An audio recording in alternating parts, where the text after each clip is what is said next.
দর্শক, আজ আপনাদের আজ দেখাবো কিভাবে ষান্ডা সৌদি আরবে মরুভূমির ভিতরে ধরতে হয়।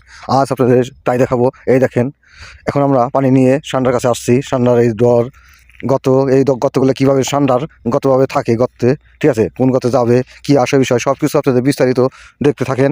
কীভাবে ষান্ডা বের হয়, কীভাবে দূরে পালিয়ে যায়। আজ এই ষান্ডা ধরার জন্য আমরা আসছি সবাই। দেখেন কত পানি নিয়ে আসছি, গ্যালন ভরে পানি নিয়ে আসছি।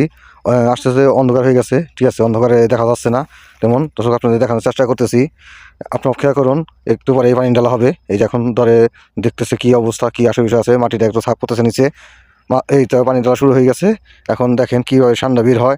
অবশ্যই দেখবেন আকর্ষণীয় কীভাবে, কত বড় ষান্ডা, কমসে কম বিশাল বড় ষান্ডা বের হবে এখন এখান থেকে, এই গর্ত থেকে ষান্ডা বের হবে। এই দেখেন, এখন অপেক্ষা করতেছি কীভাবে ষান্ডা বের হয়, আপনারা দেখতে থাকুন।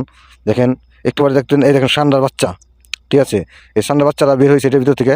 এটা ছোটো, কি সুন্দর, এত সুন্দর ষান্ডার বাচ্চা। এই দেখেন পানি আবার ডালা হচ্ছে। এখন অপেক্ষা করব, অপেক্ষা করার পরে দেখেন অপেক্ষা করতে থাকেন। দেখেন কীভাবে ষান্ডা বের হয়। এই দেখেন ষান্ডার বাচ্চা, কি সুন্দর অমায়িক একটা দৃশ্য। আমরা কখনো ভাবিনি এইভাবে ষান্ডা ধরা যায়, ঠিক আছে। আমাদের বলছে একজনে, তার জন্য আমরা সবাই আসছি ষান্ডা ধরার জন্যে। এখন এই পানি ঢালা তালাই আছে, প্রচুর পরিমাণ পানি লাগছে, এত পানি লাগছে তা বলার মতন না। মানে পানি ঢালতে ঢালতে ক্লান্ত হয়ে গেছে সবাই। এখন অপেক্ষা করতেছি ষান্ডা বের হবে, এখনই বের হবে, এই মাত্র শুরু হয়ে গেছে।